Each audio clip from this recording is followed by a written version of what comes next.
Major decisions are looming in the near future for the Northshire Merger Study Committee, the group that's studying various ways that the school districts in our area might wind up consolidating under Act 46. We had a chance to talk to some of the leaders of that group recently, including Dan French, the former superintendent of the Bennington-Rutland Supervisory Union, who is now working as a consultant with the group, Jon Wilson, who is the chairman of the Merger Study Committee, and Jackie Wilson, who is currently the superintendent of the BRSU. Let's go and have a listen to what they had to say to get ourselves up to date on where things stand. So Jackie, let's start with you. Where do things currently stand at the moment with the Northshire Merger Committee and that whole process under Act 46 with school consolidation? Are things on track, on schedule, or where are we at? I would say we are pretty close to on schedule with what we had anticipated when we started this work early in the summer. And we have been meeting throughout the summer. The committee, we're a large committee, 17 members on that committee, but they work incredibly well together. What I have noticed about that committee is that they have really become a unit, and they talk now about all kids and what is the best move to make for all kids with the, with the 9 districts and 5 schools that are involved in that merger committee. So it's been really an exciting process to work through with them.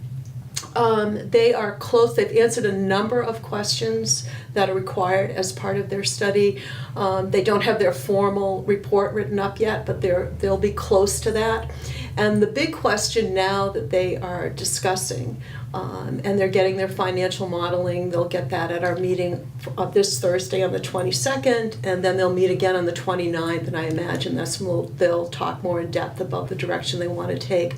But their big question right now is they're looking at becoming a supervisory district or remaining as part of a supervisory union. And what's the difference between the two? Well, a supervisory district, it's probably good to think about. There are models out there. Montpelier is a supervisory district. Rutland City is. So you have multiple schools, but you have one school board. You are the employer of record for all of the staff. You have one budget. You vote. You vote one. All the voters vote. One budget. So it's a very different approach from what we've been used to. Currently, right now, in the supervisory union, we have 12 boards. And we formulate 11 budgets, no 12 budgets. So it's a very, very, very different way to do business. So the supervisory union, if they were to remain in the supervisory union, they would still consolidate and become those 9, if all of them stayed in, those 9 school boards would still become one school board, but there may be other school districts that would also be part of that supervisory union. So, Wynn Hall right now is a non-operating K-12, and they would probably remain in that supervisory union. So we have right now going on the Pollitt Wells Rupert merger. And the Meadowy School is one of our schools right now in our supervisory union. So right. I don't know who would remain with us or not. That's really, that's still, there's a lot going on right now with our neighbors. But so those are the two different structures, and the committee will be looking at the financial modeling on those 2 different structures and weighing the pros and cons as to what direction they'd like to move in. Okay, I know one of the issues that has come up surface frequently in conversations about Act 46 around the state, and as well as down here, I'm sure, is the issue of school choice. And Dan, I was wondering if you could tell us a little bit, how does school choice factor into some of the discussions the merger committee has had so far? Well, to echo on Jackie's point, I think right now they're looking at this dichotomy of school supervisory district versus supervisory union, and that's surfaced some tension around the choice issue, because you have in this merger, you have Mount Tabor, Danby, and Sunderland looking at giving up school choice in grades 7 and 8, essentially to preserve it at 9 through 12, along with the other districts. So As we've gotten, I've noticed in the last several weeks, deeper into this conversation about supervisory district or not, those districts that are really looking at giving up a choice are starting to really, I would say, test the boundaries of whether it's a good idea for these districts to merge, and which is what we wanted to do all along, honestly. The idea, the approach we've taken with this committee was to work over the summer to plow through a prototype of what the merger would look like, to come back around to answer, essentially their question under the law is to answer one thing: is it a good idea to merge, yes or no? So by working through things like SD versus SU, in the choice issue, it really surfaces a lot of the tension around, is this a good idea or not? But essentially, under the law, you in a merged district or any school district, you only can have one enrollment option for all students. So if these districts come together, all students will have the same enrollment or choice option.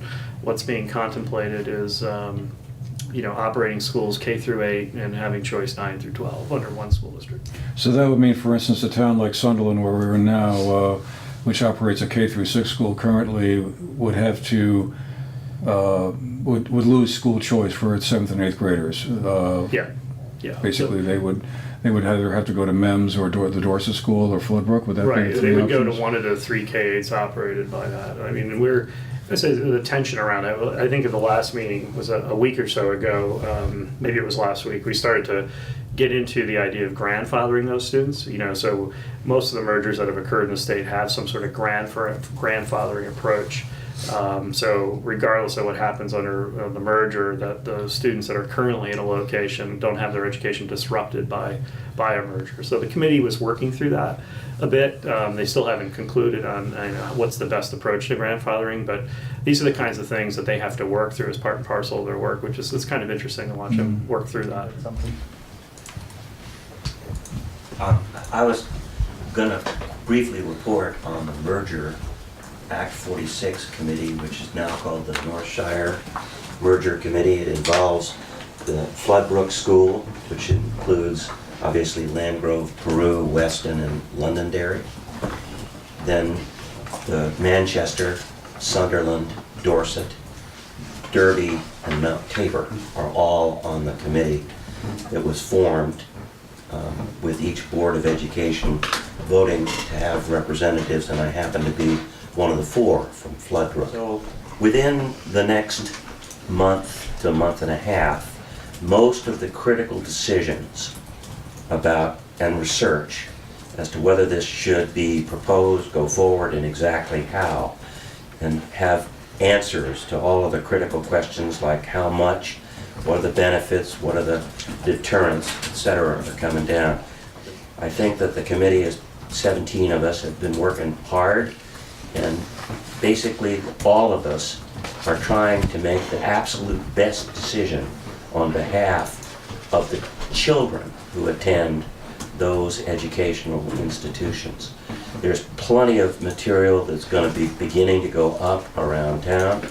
There's a required group of meetings, and the proposal at this point is that each of the towns will have to vote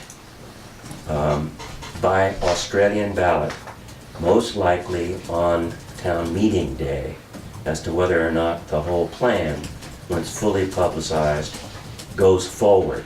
So the town citizens need to pay attention to the request to come out, look and see what's happening, and we're going to try and have further and additional reports when we really have gotten to the point where we're making some solid decisions and have much more information to share.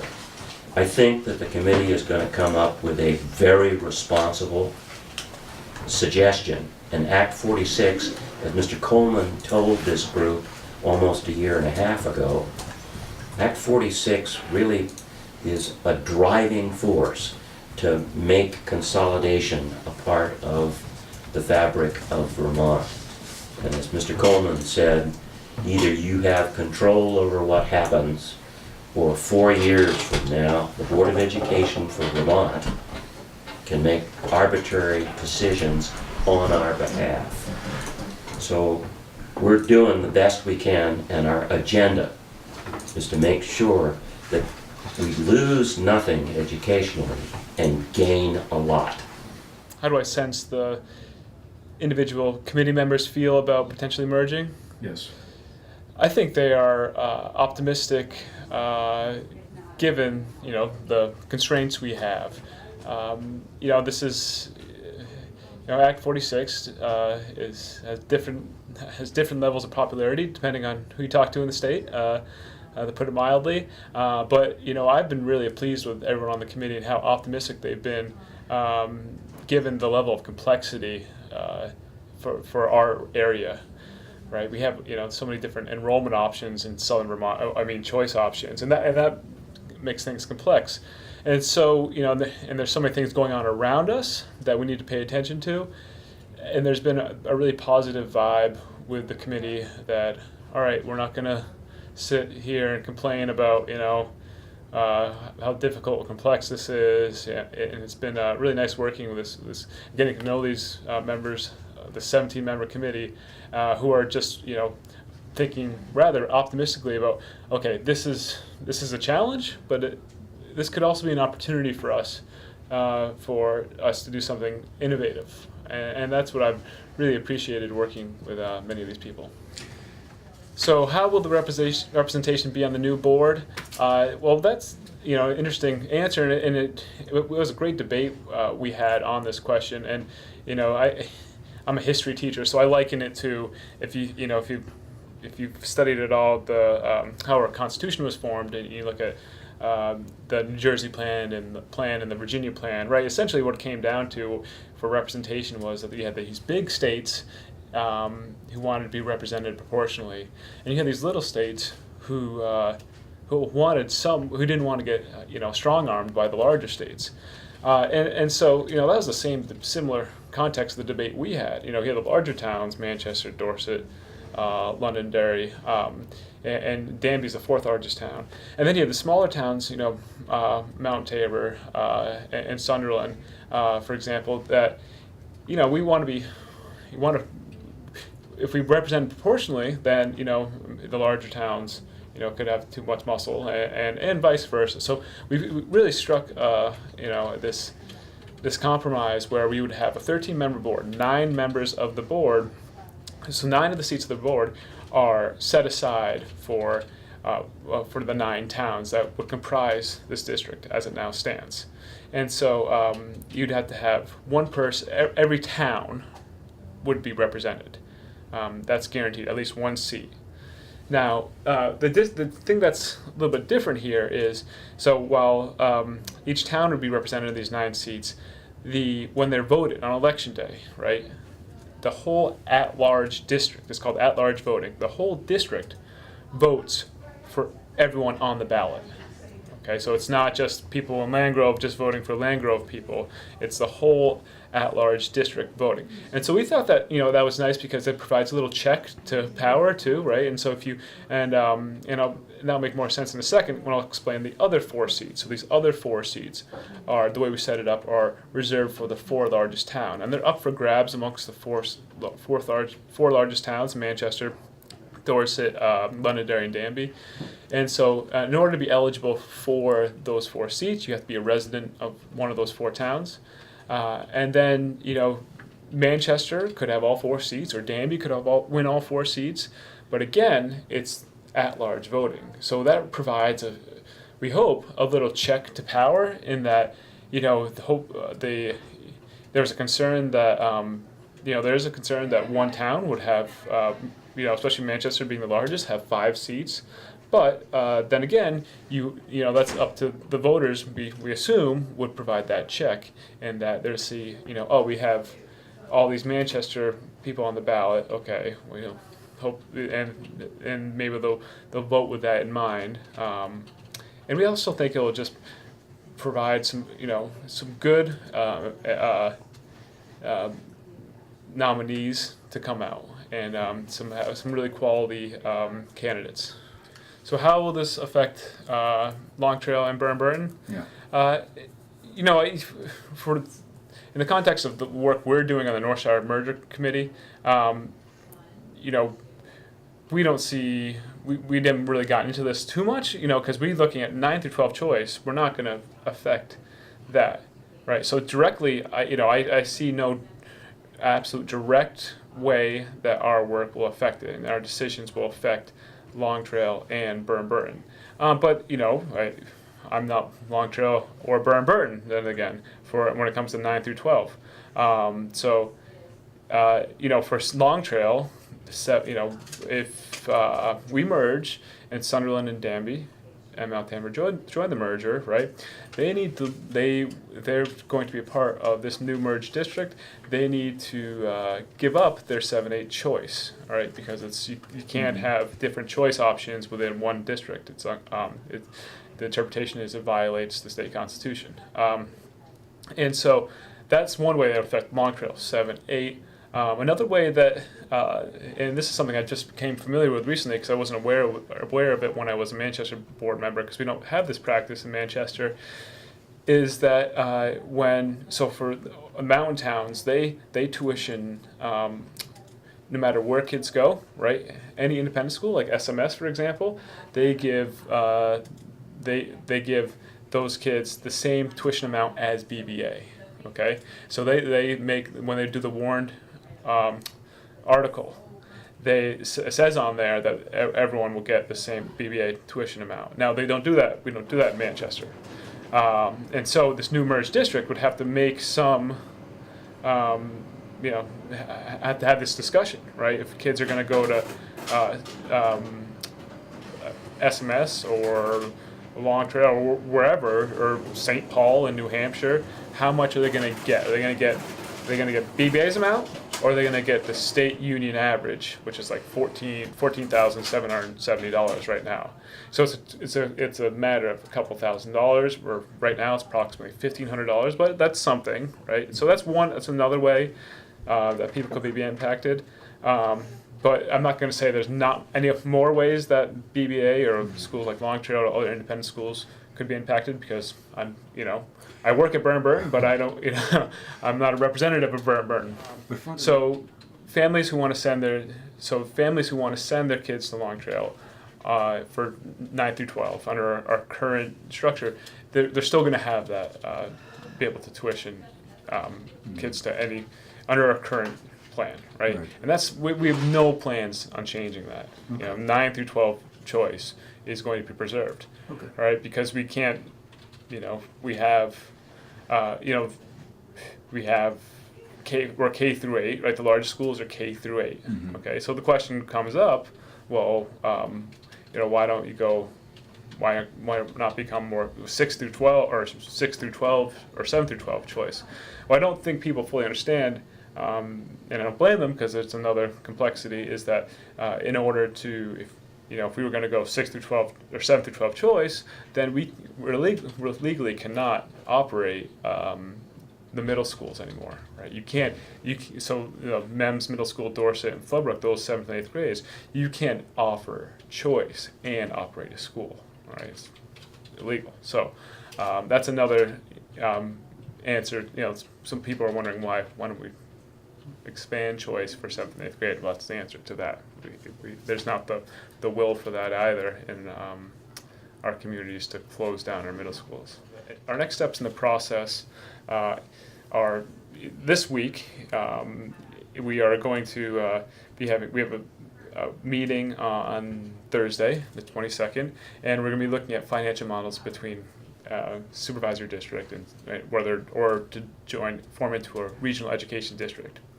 And so we're going to get those models and just chew on that for a bit, and then by the end of the month, the 29th, we'll meet again, and we will hopefully come to a decision where we want to go, because we have to choose a path here.